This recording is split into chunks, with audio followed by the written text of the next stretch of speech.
हाँ जी, तो नमस्कार सभी को, कैसे हो सारे? मैं पूर्ण सब बढ़िया हो, स्वस्थ हो, मस्त हो, अच्छे से चल रही है, बस ठीक चलेगा। तो ऐसे तो चला कभी मैं किसी के ध्यान में टॉपिक के ध्यान नहीं है, आप ही बता दो। चलो मैं देखता हूँ मिलता है क्या। ये दोबारा डाउनलोड करना पड़ेगा ना, दोबारा डाउनलोड करना पड़ेगा, ये नहीं करेंगे अभी जो क्या नाम है हमारे अभी, मैं किसी को ध्यान सर हम बात कर रहे थे 11th क्लास की बायोलॉजी चैप्टर नंबर 16 पाठ्यक्रम है अवशोषण। हमने पार्ट 1 पढ़ लिया था, उसमें हमने पाठ्यक्रम की दूसरी चीजों के बारे में पढ़ लिया था। आज हम पढ़ने जा रहे हैं अगला पाठ। इसमें हम क्या देखेंगे वो हम थोड़ी सी चर्चा कर लेते हैं। ये कल मैंने आपको पढ़ा दिया था और ये मैंने आपको पढ़ा दिया था। हाँ, चलते हैं वहाँ पर जाना, यहाँ तक हमने पढ़ लिया। आगे हम बात करते हैं छोटी आंख। कौन सी आंख? छोटी आंख। छोटी आंख हो गया क्षुधांतर भी बोला जाता है। छोटी आंख के 3 भाग होते हैं। यस, क्या होती हैं? एक तो ग्रहणी, कुंडलित, मध्यमा, अगर क्षुधांतर की ओर लंबी कुंडली है क्षुधांतर। 3 भाग होते हैं। एक तो ग्रहणी, चलो छोटी आंख में मैं देखता हूँ ये हो जाएगा डायग्राम नहीं दिया, चलो यहाँ पे समझ। अब ये अमाशय है, ये अमाशय आगे जाकर होता है ग्रहणी। तो छोटी आंख का ये ग्रहणी का दूसरा भाग, यहाँ से ग्रहणी स्टार्ट है, यहाँ से छोटी आंख का कौन सा भाग हो जाता है? ग्रहणी। तो ये हो सकता है कि ग्रहणी किससे जुड़ी होती है? आप कहेंगे अमाशय से जुड़ी होती है। उसके बाद में कुंडलित मध्यमा, आगे ये नलिका कुंडलित हो जाएगी, इस तरह से मैंने आपको बताया था, कुंडलित हो जाएगी इस तरीके से, इसको बोलते हैं कुंडलित मध्यमा। और अंतिम भाग होगा उसे बोला जाएगा, उसे क्या बोला जाएगा? उसे बोला जाएगा कुंडलित क्षुधांतर, लंबी कुंडलित क्षुधांतर। 3 भाग हो गए। अमाशय का ग्रहणी में विकास जठन निगम अवरोधी द्वारा होता है। अमाशय का ग्रहणी में विकास यानी कि अमाशय आगे ग्रहणी में जाता है। अमाशय के कहाँ पे होता है? ग्रहणी। तो अमाशय का अंतिम भाग दिया हुआ है यहाँ पर, जठन निगम अवरोधी द्वारा नियंत्रित होता है। क्षुधांतर बड़ी आंत होती है। अब छोटी आंत आगे जाकर वहाँ पर बड़ी आंत निकलेगी, और बड़ी आंत जो अंधनाल, वृद्धांतर और मलाशय से होती है। तो बड़ी आंत के इसमें 3 भाग होता है। बड़ी आंत की कौन कौन से हैं? अंधनाल, ठीक है। उसके बाद में वृद्धांतर और मलाशय, 3 भाग इसके होते हैं। बड़ी जो मलाशय अंधनाल एक छोटा फैला है जिसमें कुछ सहजीवी सूक्ष्म जीव रहते हैं। लो, अंधनाल में क्या रहते हैं? सहजीवी सूक्ष्म जीव, सहजीवी। यहाँ पर एक बात समझ में आ रही है, सूक्ष्म जीव यानी कि हमारी बड़ी आंख में क्या रहते हैं? सूक्ष्म जीव रहते हैं। देखो ध्यान देने वाली बात है, बड़ी आंख में सूक्ष्म जीव भी रहती है। कितनी इंटरेस्टिंग बात है। वो भी कैसे? और वैसे हमारी बॉडी में जो सूक्ष्म जीव है वो क्या करेंगे? रोग उत्पन्न करेंगे, लेकिन यहाँ पर भी रह रहे हैं, यहाँ पर भी रह रहे हैं, लेकिन कौन से? सहजीवी संबंध है, यानी कि हमें उन जीवों से कुछ ना कुछ फायदा हो रहा है और जीवों को हमसे कुछ ना कुछ फायदा हो रहा है, यानी कि वो नुकसान नहीं कर रहे। तो इस प्रकार से हमारे अंदर जो कुछ जीवाणु होते हैं वो या सूक्ष्म जीव होते हैं वो बड़ी आंत के अंधनाल भाग में क्या है? सहजीवी संबंध रखकर। अंधनाल एक कुंडली जैसा प्रवर्तक परिशिष्टिका निकलता है जो एक अवशिष्टी अंग है। कौन सा? परिशिष्टिका। पूछ सकता है कि हमारे शरीर का एक अवशिष्ट अंग बताइए, तो आप कह सकते हो परिशिष्टिका या अपेंडिक्स। हमारे शरीर का अंग होता है कौन सा? अपेंडिक्स।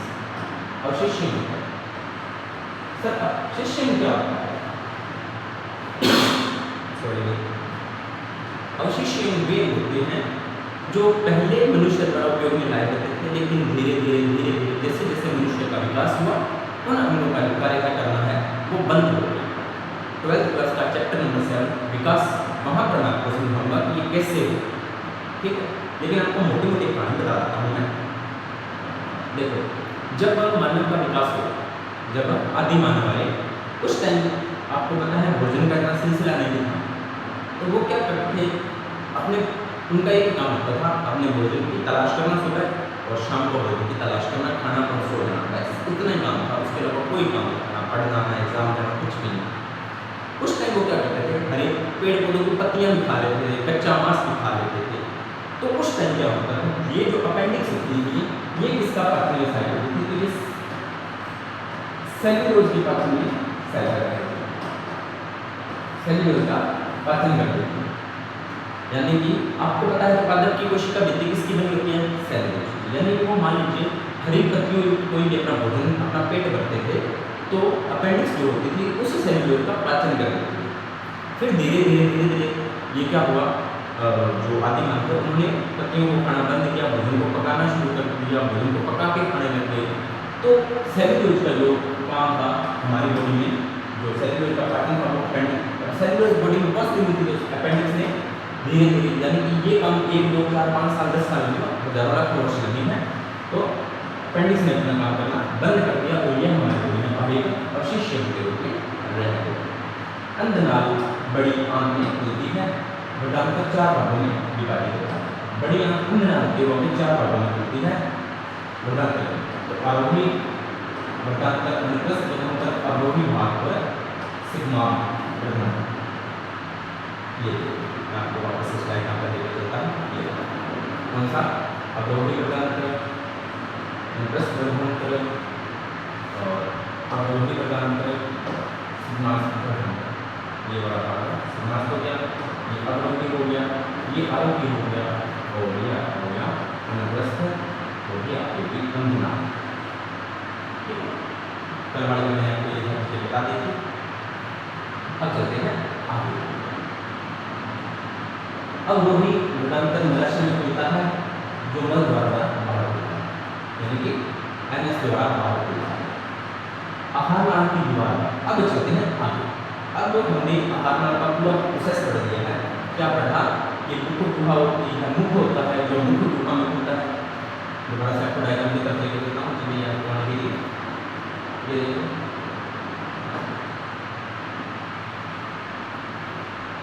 ये मुख गुहा, मुख फिर अधोजन ग्रंथियाँ, क्या ग्रंथियाँ?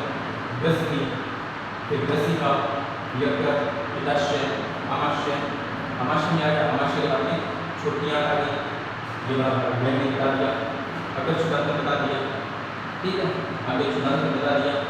उसके बाद में ये छोटियाँ हैं जो बड़ी आंत में चली जाएगी, इस तरह से घूमकर बड़ी आंत में भाग के बारे में चीज़ें करती हैं, इस तरीके से चीज़ें होती हैं।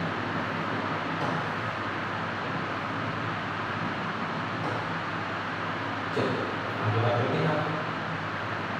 इतना आपको समझ में आ गया? चलिए, आहार नाल की दीवार में ग्रसिका से मलाशय तक 4 स्तर होते हैं। अब देखिए कह रहा है कि आहार नाल एक पाइप लाइक स्ट्रक्चर होती है, तो इसमें क्या होता है? ग्रसिका से मलाशय, ग्रसिका से मलाशय, ग्रसिका से, यानी कि ग्रसिका से लेकर यहाँ पर हम मानेंगे ग्रसिका, और यहाँ पर है मलाशय। कितने स्तर होते हैं? 4, 1 2 3 4 स्तर होते हैं, जिसे जैसे सिरोसा, मस्कुलेस, सबमस्कुलेस और म्यूकोसा। चलो अब आपको डायग्राम दिखाता हूँ।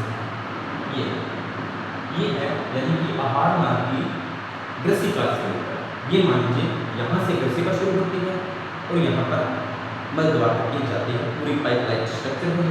हालांकि वो तो उसमें उलझी हुई है, लेकिन मैं समझाने के लिए आपको बता दूँ कि मान लीजिए सीधी पाइप है। अब इसको इसने इस तरह से काटा है, अगर इस तरह से काट के देखें तो आपको ये ऐसे दिखाई देगी, इस तरह से काटेंगे, इस तरह से काटेंगे इसको तो आपको ऐसे दिखाई देगी ना। अब ये इसमें 4 भाग दिखाई देंगे, तो ये पहले वाला ये वाला क्या कहलाता है, सिरोसा। दूसरा ये होता है इसका भीतरी वर्तुल, ये होता है बाहरी वर्तुल होता है, इसके बाद आते हैं सब म्यूकोसा और ये आ गया आपकी म्यूकोसा। 4 1 2 3 4 और ये अंदर होता है ल्यूम, क्या होता है ल्यूम। इस प्रकार से 4 याद रखनी है। सिरोसा कौन सी, सिरोसा, मस्कुलेरिस, सबमस्कुलेरिस और म्यूकोसा। सिरोसा सबसे बाहरी तरफ होती है और एक पतली मेसोथीलियम अंदर अंगों की उपकला और कुछ स्नेहियों से बनी होती है। तो सिरोसा का उत्तर होती है, सिरोसा अपनी किस्म से बाहर है, ये सिरोसा सबसे बाहर की तरफ किसकी बनी होती है, ये बनी होती है, याद रखना है आपको, मेसोथीलियम, मेसोथीलियम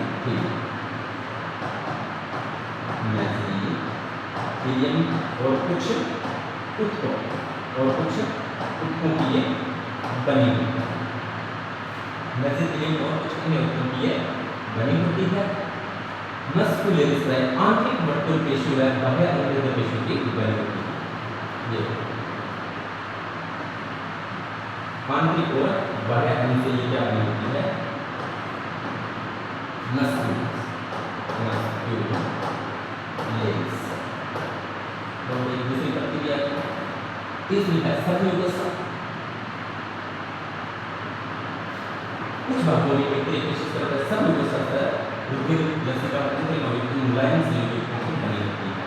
सबम्यूकोसा इसकी बनी होती है तो रुधिर की लसिका तंत्रिका व अन्य कुछ मुलायम संयुक्त बनी होती है। आपको पता हो तो रुधिर भी एक ऊतक है, लसिका भी ऊतक होती है, तंत्रिका भी कुछ मुलायम संयुक्त की बनी होती है, ये भी आपको ध्यान रखना है। ग्रहणी में कुछ ग्रंथियां भी समकोसा में पाई जाती हैं, ग्रहणी में कुछ ग्रंथियां भी समकोसा में पाई जाती हैं। इसके बाद में आहार नाल की ल्यूमेन से जुड़ती परत म्यूकोसा होती है। यह स्तर अमाशय की ऐनिक ग्रंथियां और छोटी आंतें अंगुलीनुमा प्रारंभ बनाता है। लो अमाशय का जो भीतरी स्तर है म्यूकोसा, वो क्या बनाता है, अमाशय में क्या बनाता है, अंगुलीनुमा संरचना बनाता है।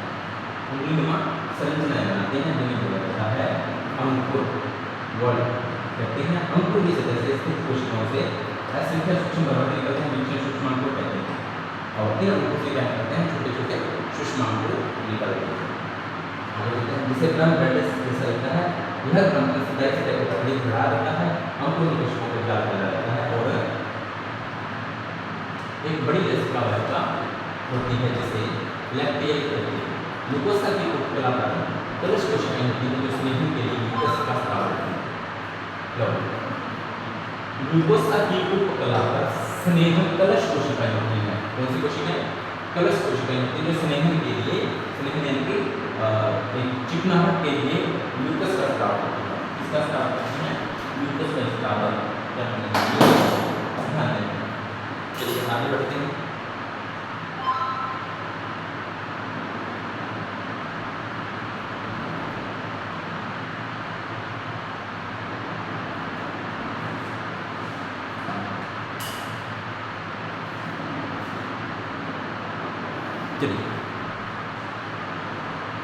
अंकों के अंगों के म्यूकोसा अमाशय और आंत में स्थित अंकुरों के आधारों के बीच निपर ग्रंथ का की कुछ ग्रंथों का निर्माण करते हैं। ये तरह आहार में रूपांतरण को दर्शाते हैं। देखो अंकुर दर्शाते हैं, ये छोटे छोटे अंकुर कितने हैं। अब बात करते हैं पाचक ग्रंथि। इसकी पाचक ग्रंथि देखो, इनका पाचन ग्रंथियां आगे यहाँ से क्वेश्चन जरूर सकता है एग्जाम में। चलिए पाचक ग्रंथियों की बात करेंगे। आपको सभी ग्रंथियों के बारे में बताया जाएगा। चलिए आहार नाल से संबंधित पाचक ग्रंथियों में लाल ग्रंथियां, यकृत और अग्नाशय संबंधी। किस किस के बारे में पढ़ेंगे, तो एक पढ़ेंगे लाल ग्रंथि के बारे में, दूसरी यकृत और अग्नाशय। लार का निर्माण, इसका लार जो अपने भोजन के समय अपने मुंह में होती है उसे लार बोलते हैं। तो लार का निर्माण 3 जोड़ी ग्रंथियों द्वारा होता है। कितनी जोड़ी? 3 जोड़ी लार ग्रंथियों द्वारा होता है। और ये ग्रंथियां पाई कहां पर है? तो गाल में कर्णपुर, निचले जबड़े में अधोजम, अवचुंबकीय तथा जीवा के नीचे अधोजीवा की ग्रंथि से लार और मुख में पहुंचती है। ये कह रहा है कि ग्रंथियां लार का निर्माण कहां पर होता है? तो लार का निर्माण 3 जोड़ी ग्रंथियों द्वारा होता है। अब इन ग्रंथियों की लोकेशन कहां पे है? अब इन ग्रंथियों की लोकेशन की बात करें तो लोकेशन कहां पर है इसकी बात ये कर रहा है। तो इसकी लोकेशन होती है गाल के कर्णपुर। ये हमारे चिक होते हैं, गाल होते हैं, यहाँ से कर्णपुर यानी कि यहाँ होता है, इस साइड में कह सकते हो यहाँ, ठीक है। दूसरा निचले जबड़े यानी कि ये निचला जबड़ा है इसके यहाँ पर कह सकते हैं। अधोजम, अवचुंबकीय जीवा के नीचे स्थित अधोजीवा की ग्रंथि से लार का निर्माण। अब यहाँ पर लार बनती है। अब इसको फील करना, एक मैं आपको चीज बताता हूँ, इसको आप फील करना कैसे करो वो मैं आपको चीज बताता हूँ। फील करना कैसे फील करोगे इसको, मैं आपको बहुत इंटरेस्टिंग चीज। आपके घर पे ना कभी फेवरेट चीज बनी हो, जैसे किसी को मैगी पसंद है, किसी को पकौड़े पसंद है ना, बेबी को बेस पसंद है, वो नहीं खाने वाली चीज़ की बात करते हैं। तो किसी को कोई चीज़ खाने वाली पसंद होती है तो घर पे बन रही होती है, एक तो अपने भूख लगी है, फिर और ज़्यादा भूख लगती है, तो अपने मुंह से क्या होता है, यहाँ से ऐसे अपने आप आपको फील होता है कि अपने मुंह से लार स्रावित होने लगती है ऑटोमेटिकली। ये एक नेचुरल चीज़ है, ये नहीं कि भोजन को देखते, बिल्कुल भोजन को देखते ये स्रावित होती है। तो आपको फील होगा कि यहाँ से कुछ निकल रहा है, यहाँ से इन साइडों से, ठीक है, अंदर की तरफ वो लार ग्रंथियों से लार निकल कहाँ जाती है? मुख गुहा, यानी अपने मुख गुहा के अंदर आ जाती है। फिर अपने भोजन करते हैं, लार ऑलरेडी है, भोजन को काटते हैं, पीसते हैं, चबाते हैं, लार उसमें मिक्स हो जाती है, ठीक है। तो लार ग्रंथियाँ कंप्लीट। उसके बाद में यकृत के बारे में जितना पढ़ोगे इतना कम है, जितना पढ़ोगे। फिर भी यकृत मनुष्य शरीर की सबसे बड़ी ग्रंथि है। अगर पूछे मानव शरीर की सबसे बड़ी ग्रंथि कौन है तो यकृत होती है, ठीक है। और अगर पूछे मानव शरीर की सबसे बड़ी बाह्य स्रावी ग्रंथि पूछे तो बाह्य स्रावी भी यही होती है, जिसका वयस्क में भार यानी कि वयस्क मनुष्य में इसका भार होता है 1.2 से 1.5 किलोग्राम। ये भी आपको याद रखना है। यह उधर में मध्यम पट के ठीक नीचे स्थित होता है। इसमें 2 पालियां होती हैं, यकृत पालिकाएं, यकृत की संरचनात्मक और क्रियात्मक इकाइयां होती हैं, यानी कि इसकी 2 पालियां होती हैं और ये दोनों पालिकाएं उसकी रचनात्मक और क्रियात्मक इकाइयां होती हैं, जिसके अंदर यकृत कोशिकाएं रज्जु की तरह स्थित होती हैं। इसके अंदर कोशिकाएं होती हैं, ठीक है। प्रत्येक पाली संयोजी ऊतक की एक पतली परत से ढकी होती है। प्रत्येक साइड है जो कल मैंने आपको दिखाई थी वो प्रत्येक संयोजी ऊतक से ढकी होती है, जिसे गिल्सेंस कहते हैं। क्या कहते हैं? गिल्सेंस कहते हैं। यकृत की कोशिकाओं में पित्त का स्राव होता है।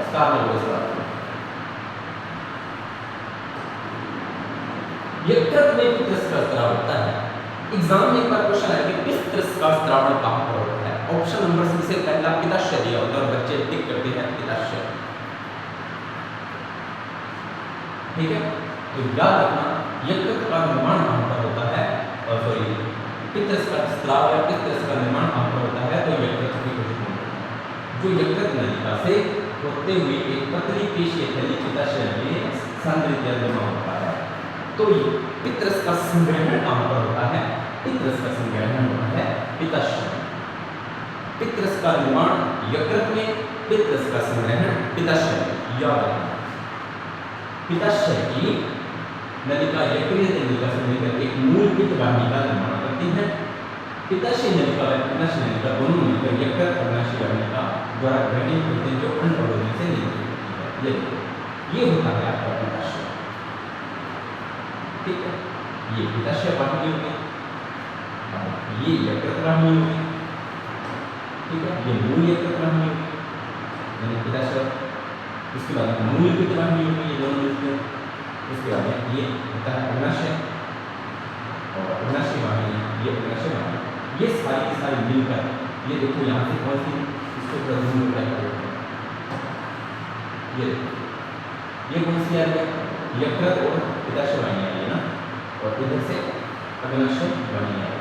यहाँ पर दोनों मिलकर संयुक्त रूप से पित्ताशय अग्नाशय वाणी, यहाँ से चित्रस और अग्नाशय रस कहाँ पर रहता है, ग्रहणी में, कहाँ पर रहता है, ग्रहणी में। तो यहाँ पर भोजन का पाचन पूर्ण पाचन होता है। तो भोजन का पूर्ण पाचन कहाँ पर होता है, तो भोजन का पूर्ण पाचन आपका छोटी आंत में होता है। तो ये होता है आपका ग्रहणी भाग, यहाँ पर बड़ा होता है अग्नाशय, ठीक है। चलिए आगे बढ़ते हैं।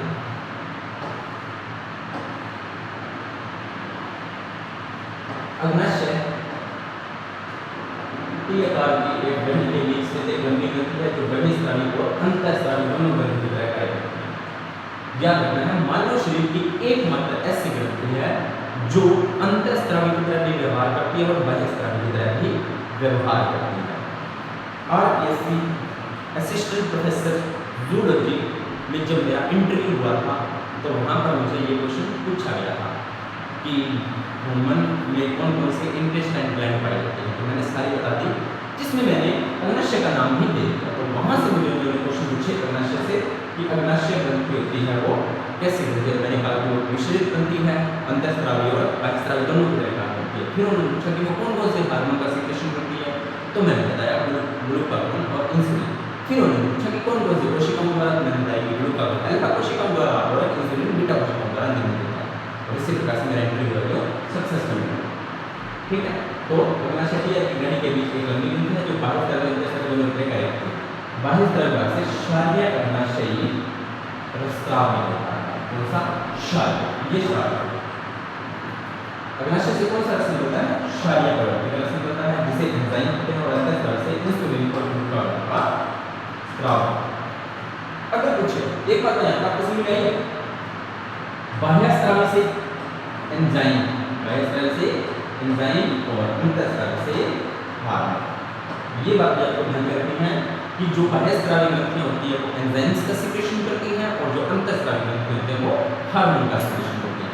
एंजाइम्स प्रोटीन के बने होते हैं और हार्मोन स्टेरॉइड्स के बने होते हैं। एंजाइम्स की मात्रा हार्मोन के मुकाबले थोड़ी ज्यादा होती है।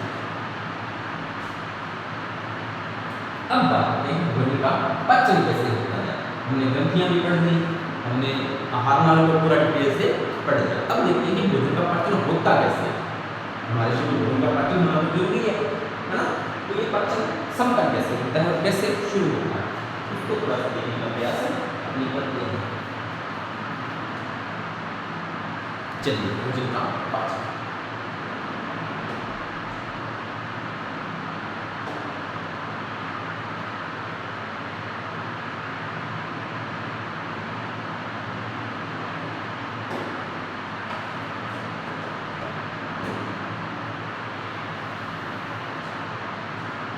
चलिए भोजन का पाचन, पाचन की क्रिया। भोजन का पाचन करता है तो भोजन के जटिल अणुओं को सरल अणुओं में तोड़ना, ये तो होता है भोजन का पाचन।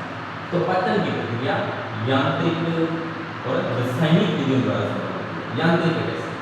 यांत्रिक जैसे आपने भोजन को,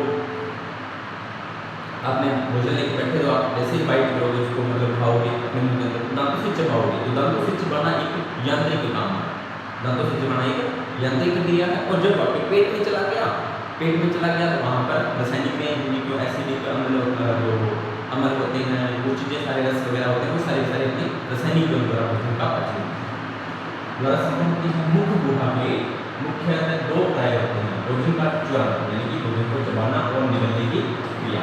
पहले आप भोजन को चबाते हो, फिर भोजन को निगलते हो, ठीक है। तो लार की मदद से दांत और जीवा को भोजन से अच्छी तरह चबाने मिलाने का कार्य करते हैं। आपने भोजन का एक टुकड़ा अपने मुंह में डाला, उसको चबाना शुरू किया, उसको काटना शुरू किया, वो तो हो गया ज्वलन, ठीक है। जीवा लार वो इसको आपस में करती है मिक्स, ठीक है। मिक्स हुआ, मिलाने का काम इसने किया, लार और दांत और जीवा इन दोनों ने भोजन को मिक्स कर दिया। लार और श्लेष्म भोजन के कण को चिपकने और बोलस में परिवर्तित करने में मदद करता है। लो, जब आपका भोजन पूरी तरह से लार में मिक्स हो गया तो उसको क्या बोलेंगे? उसके बोलेंगे बोलस। मुंह में भोजन को क्या बोला जाता है? बोलस। क्या बोला जाता है? बोलस। यानी वो रस रसा पदार्थ बन जाएगा, उसे बोला जाता है बोलस। पूछा गया क्वेश्चन कि बोलस क्या होता है, तो आप कहोगे कि मुख में जब भोजन पूरा लार के अंदर मिक्स हो जाता है, रस रसा बन जाता है, कि लिक्विड फॉर्म में बन जाता है, तो उसे बोलस बोला जाता है।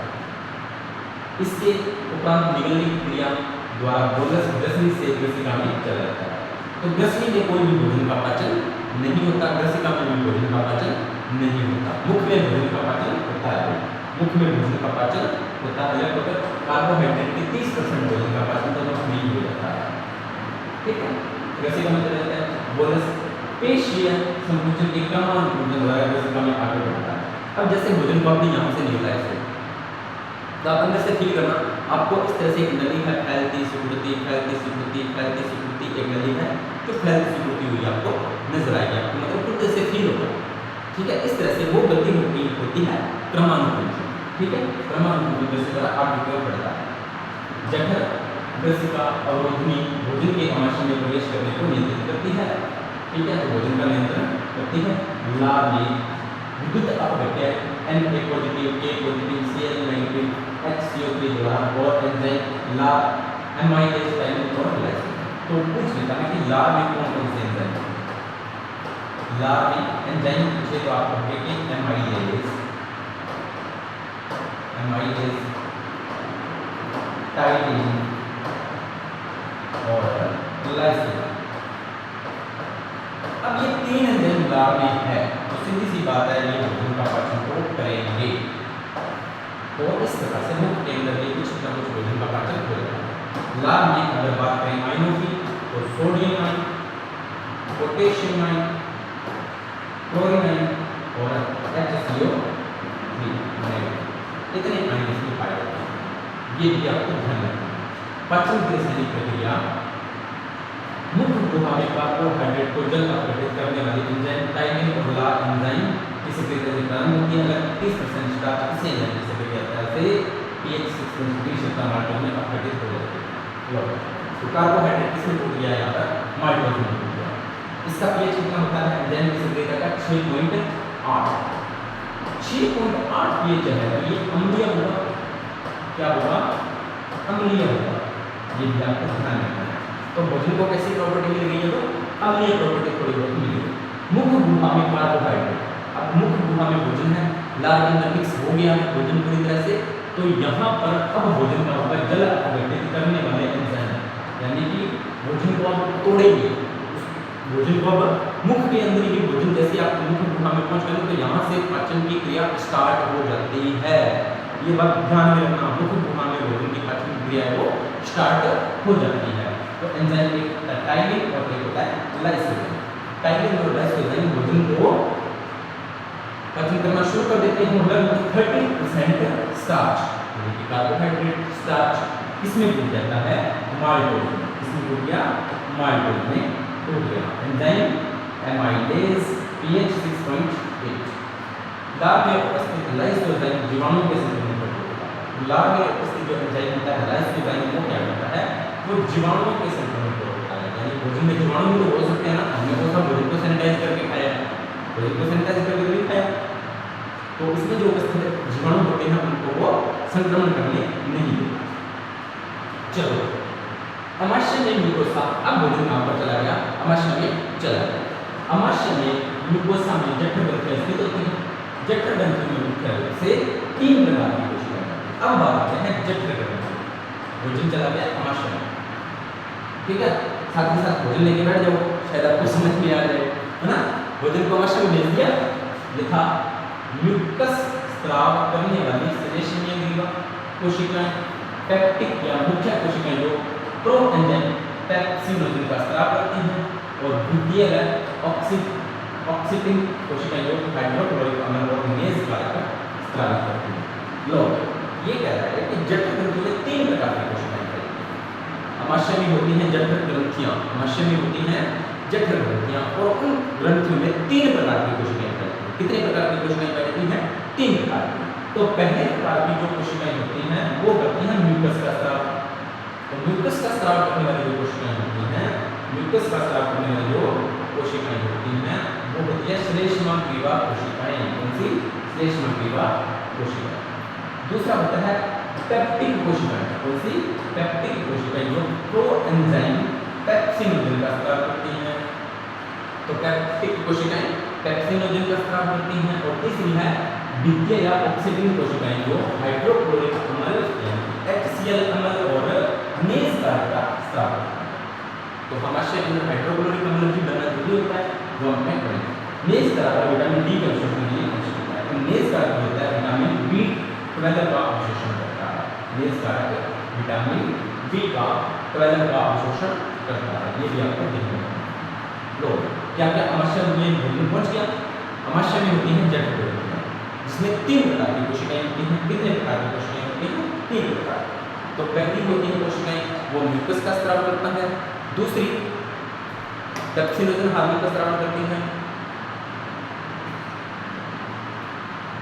और तीसरी हाइड्रोक्लोरिक और नेस कारक का स्राव करती है। ठीक है। अब आगे कहता है कि अमाशय 4-5 घंटे तक भोजन का संग्रहण करता है, यानी कि 3-4 घंटे 4-5 घंटे तक अमाशय के भोजन है वो पड़ा रहता है। ठीक है। अमाशय की पेशीय दीवार संकुचन द्वारा भोजन को अम्लीय जठर रस से पूरी तरह मिल जाता है।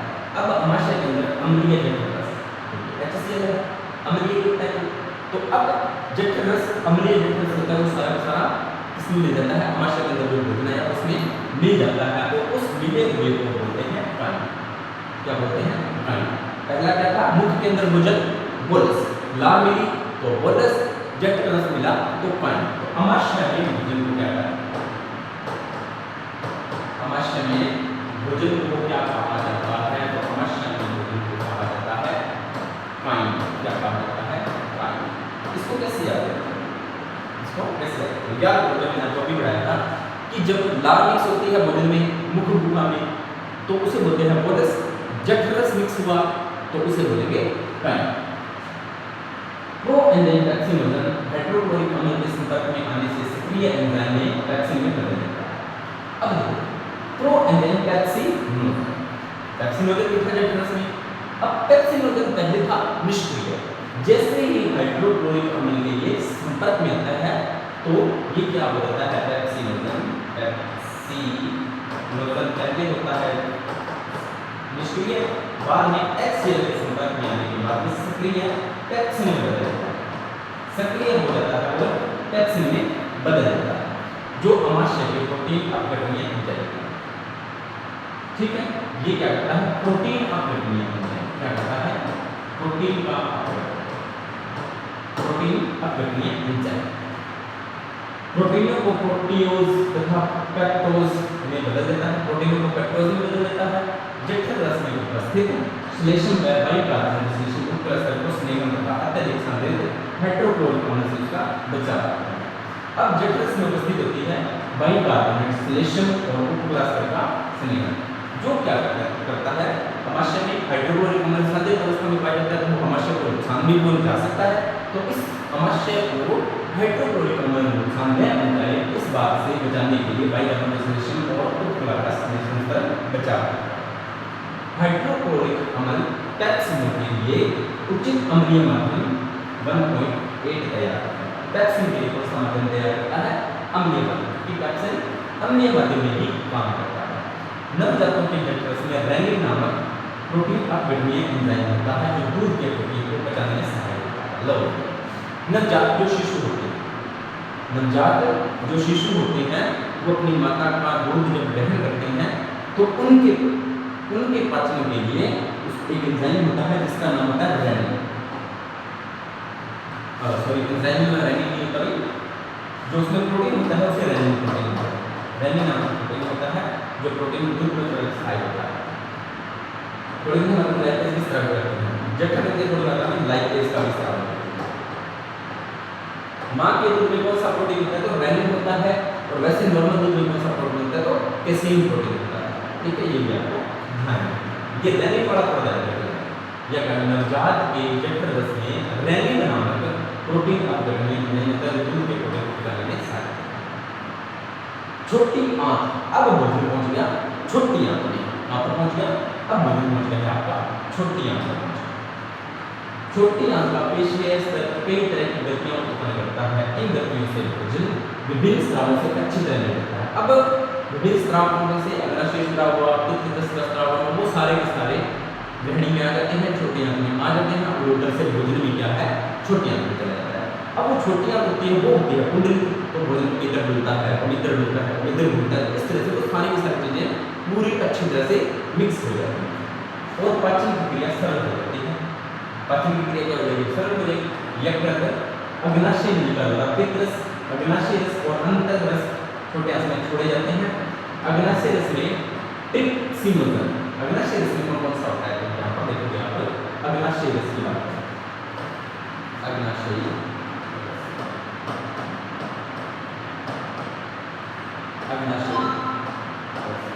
क्या होता है, ट्रिप्सिनोजन, काइमोट्रिप्सिनोजन, प्रोकार्बोपेप्टिडोज, एमाइलेज और न्यूक्लियस एंजाइम निष्क्रिय रूप से पड़े रहते हैं।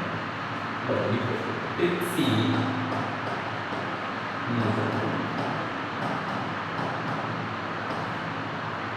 ट्रिप्सिनोजन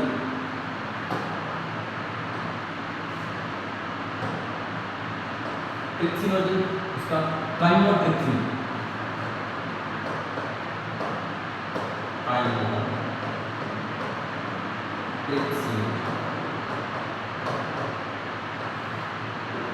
उसके बाद में प्रोकार्बोक्सिल पेप्टिडेज, प्रोकार्बोक्सिल पेप्टिडेज लिखो साथ साथ, प्रोकार्बोक्सिल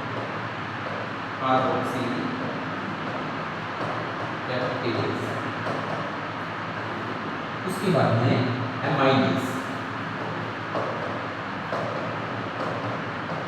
उसके बाद में न्यूक्लियस।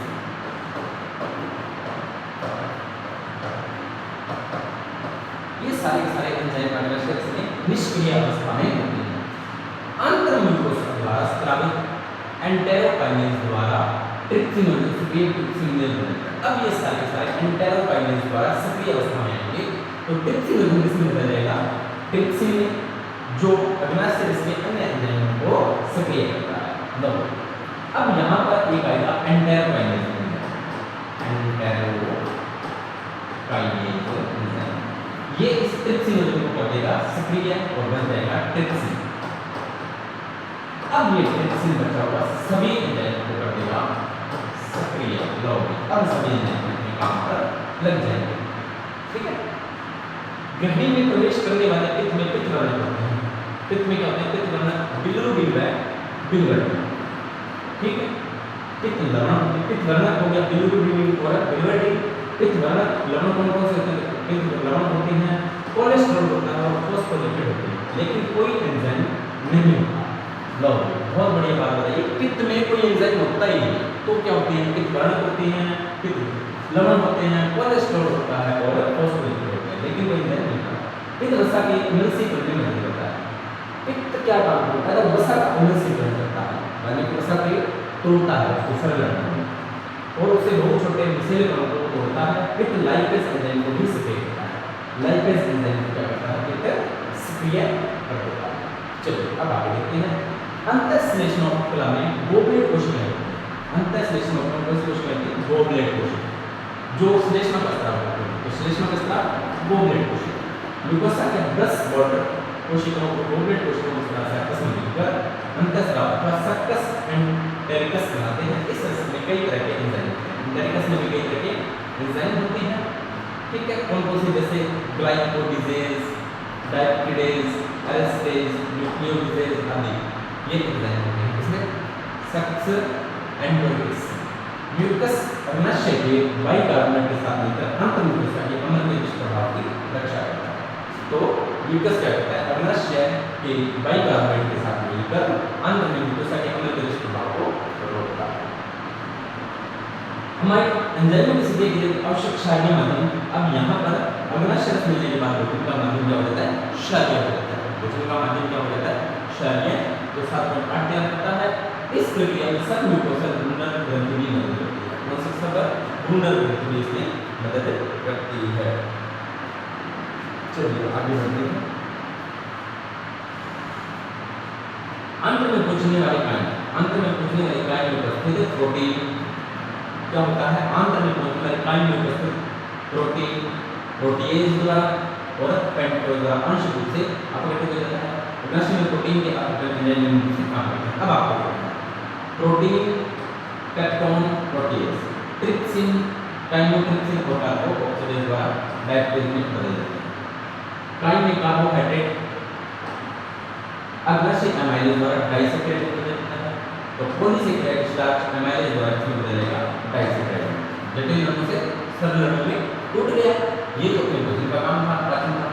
वसा लाइपेज द्वारा डाइग्लिसरॉल में टूटेगी और फिर ये डाइग्लिसरॉल मोनोग्लिसरॉल में टूट जाएगी। ये एंजाइम आपको ध्यान रखना है। न्यूक्लिक अम्ल न्यूक्लियस में और न्यूक्लियोटाइड में न्यूक्लियोटाइड न्यूक्लियस है, ये भी मैंने आपको करवाया हुआ है, ठीक है। अब डायोप्टिडेज द्वारा अमीनो में टूट जाएंगे, माल्टोज इसमें टूटेगी, ग्लूकोज और ग्लूकोज में टूट जाएगी maltase enzyme, lactose lactase enzyme द्वारा ग्लूकोज और लैक्टोज में टूट जाएगी, सुक्रोज सुक्रेज एंजाइम द्वारा ग्लूकोज और लैक्टोज में टूट जाएगी, न्यूक्लियोटाइड प्लेस न्यूक्लियोसाइड में और शर्करा और क्षार में टूट जाएगी, फिर डाइअमोनस ग्लिसरॉल डाइकोरसिया अम्ल और ग्लिसरॉल में टूट जाएगी।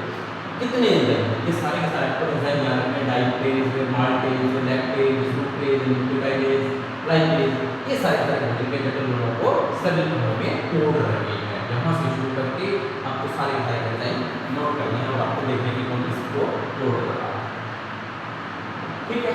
अब भोजन आगे देखते हैं कि भोजन का क्या सिस्टम है।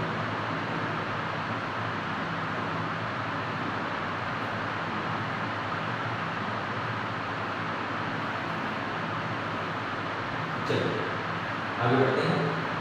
ऊपर वर्णित जैव जनित अणुओं के पाचन क्रिया अंत के गहने भाग में संपन्न होती है।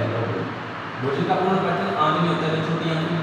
इस तरह विभिन्न सरल पदार्थ छोटी आंत के अंदर शोधन और शोधन भाग में अवशोषित होते हैं, अपचित आंत में बड़ी आंत में चले जाते हैं। अब अपचित और अनवशोषित पदार्थ, कुछ पदार्थ हैं जो नहीं बचे हैं और अवशोषण नहीं हुआ उनको कहाँ पर भेजा जाता है? बड़ी आंत में। तो बड़ी आंत में भोजन का पाचन नहीं होता तो क्या होता है? सिर्फ अवशोषण होता है। बड़ी आंत में कोई महत्वपूर्ण पाचन क्रिया नहीं होती। बड़ी आंत का कार्य है कुछ जल का अवशोषण करना, खनिज का अवशोषण करना, औषधि का अवशोषण करना, यानी कि आप कोई औषधि देते हैं उसका भी अवशोषण करना। श्लेष्म का स्राव जो अपचित उत्सर्जित पदार्थों को चिपकने और स्नेहन होने के कारण बाहर निकालने में आसान होता है।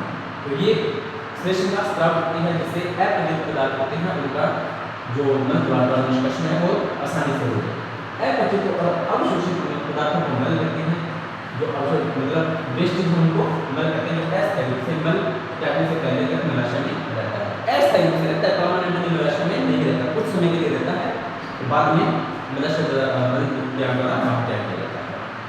जठरिक तंत्र की क्रियाएं विभिन्न अंगों के उचित समन्वय के लिए तंत्रिका और हार्मोन से निर्मित होती है। भोजन के भोज्य पदार्थों को देखने उसकी गंध अथवा मुख नली में उसकी लाल तरह के चित्रित कर सकती है। ये देखो, ये पाचन भी है ना, ये भी तंत्रिका द्वारा कंट्रोल होता है। कैसे? अब जैसे मान लीजिए आपको भूख नहीं लगी और आप किसी होटल के आगे से गुजर रहे हो, वहाँ पर आपको कोई एक स्मेल आती है, तो ऑटोमेटिकली आपके जो मुंह में है वो लाल स्रावित हो जाती है और आपको भूख का आभास मिल जाता है कि कुछ खा लिया। ठीक है, वो चीज़ आपने बताने का कोशिश करा। इसी प्रकार जब तरह से आंतरिक स्राव भी तंत्रिका से युक्त होते हैं, आहार नाल के विभिन्न भागों के पेशी को संकेता भी स्थानीय और केंद्रीय तंत्रिका द्वारा केंद्रित होती है। हार्मोनल तंत्र के जठर से यांत्रिक व्यवस्था निकलने वाले पाचक से बड़ी स्राव नियंत्रित होता है। जंतुओं की ऊर्जा आवश्यकता भोजन में नहीं होती है, ऊष्मीय ऊर्जा में व्यक्त किया जाता है, क्योंकि अंत में सभी प्रकार की ऊर्जा ऊष्मीय ऊर्जा में परिवर्तित होती है। इसे कैलोरी व जूल में मापा जाता है। ऊर्जा को किसमें मापा जाता है? कैलोरी और जूल में मापा जाता है। जो 1 ग्राम जल के ताप, 1 ग्राम जल के ताप को 1 डिग्री सेंटीग्रेड तक गर्म करने की ऊर्जा होता है, क्योंकि यह ऊर्जा यह किलो कैलोरी अथवा किलो जूल में इकाई का प्रयोग करते हैं। तो ऊर्जा की इकाई किलो कैलोरी किलो जूल बताइए, बता दिया। 1 किलो कैलोरी ऊर्जा की वह मात्रा जिसकी आवश्यकता 1 केजी जल का ताप 1 डिग्री सेंटीग्रेड में बढ़ाने के लिए आवश्यक है। ये कह रहा है कि 1 कैलोरी ऊर्जा खुदी कितनी, अगर आपको कि 1 कैलोरी ऊर्जा कितनी, तो आप कहोगे कि 1 किलोग्राम पानी को उसका टेम्परेचर 1 डिग्री सेंटीग्रेड बढ़ाने के लिए जितनी ऊर्जा चाहिए वो 1 किलो कैलोरी ऊर्जा है। क्वेश्चन विज्ञानी परंपरागत से किलो कैलोरी का जूल से कैलकुलेशन के रूप में लिखते हैं। एक बार कैलोरी से भरा हुआ धातु का एक बर्तन का कुछ नहीं, आपको एक मतलब है। अब है अवशोषण। अवशोषण वह प्रक्रिया है जिससे पाचन से ताकत यांत्रिक विकास से निकल कर रक्त लसिका में प्रवेश करते हैं। अब ये भोजन कहाँ पर चला गया, बचा हुआ रक्त लसिका निष्क्रिय सक्रिय अथवा खाद्य परिवहन द्वारा संपन्न होता है। ग्लूकोज, एमिनो अम्ल, क्लोराइड आयंस आदि की तालिका को दी गई है। चलो, तो कुछ औषधियां मुख में जो आती हैं अवशोषित हो जाती है, कुछ औषधियां मुख में अवशोषित हो जाती हैं। तो यहाँ पर भी अवशोषण हो गया। आमाशय में जल का अवशोषण होता है, शर्करा का अवशोषण होता है, अल्कोहल आदि का अवशोषण हो जाता है। छोटी आंत में पाचन की क्रिया संतुलन होती है, जितने भी सारा पाचन है वो सारा छोटी आंत में, बड़ी आंत में कुछ जल और कुछ खनिजों का अवशोषण होता है। जो मैंने आपको बताया, इसमें कोई खास बात है नहीं। चलिए अब इसको थोड़ा सा और देख लेते हैं और इसके बाद इसको पढ़ने फटाफट कंप्लीट। थोड़ी सरल विसरण प्रक्रिया द्वारा पहुंच जाती है। इस धातु को रक्त में पहुंचना सांद्र प्रवणता पर निर्भर करती है। हालांकि ग्लूकोज और अमीनो संयुक्त प्रोटीन भी से अवशोषित होते हैं, इसलिए अवशोषण कहते हैं।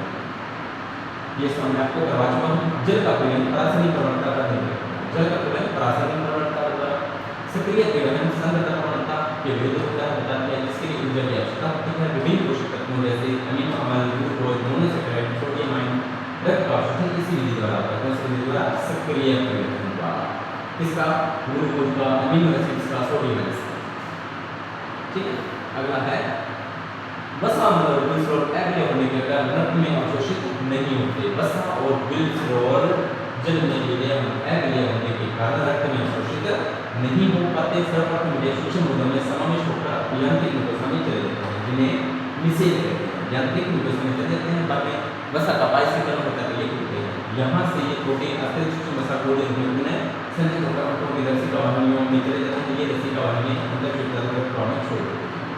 पदार्थों का अवशोषण आहार के विभागों जैसे मुख से, आमाशय से, छोटी आंत से व बड़ी आंत से होता है। तो सबसे अधिक अवशोषण छोटी आंत में होता है। सबसे अधिक अवशोषण भी कहाँ पर होता है?